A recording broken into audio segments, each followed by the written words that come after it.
السلام عليكم ورحمة الله وبركاته، والصلاة والسلام على سيدنا محمد صلى الله عليه وسلم. مرحبا بكم أحبائي وأصدقائي وهواة جمع العملة وهواة العملات القديمة.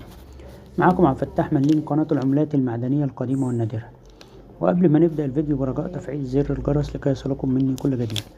النهاردة معانا عملات الزمن الجميل للعملة الألمانية 5 فينينج النادرة، وهي عملة مصنوعة من النحاس، وزنها 3 جرام، قطرها 60 مللي، والسنة المطلوبة هي سنة 1950، وإذا كانت لديك فأنت تمتلك كنز، وسنة 1971. ويا رب الفيديو يعجبكم.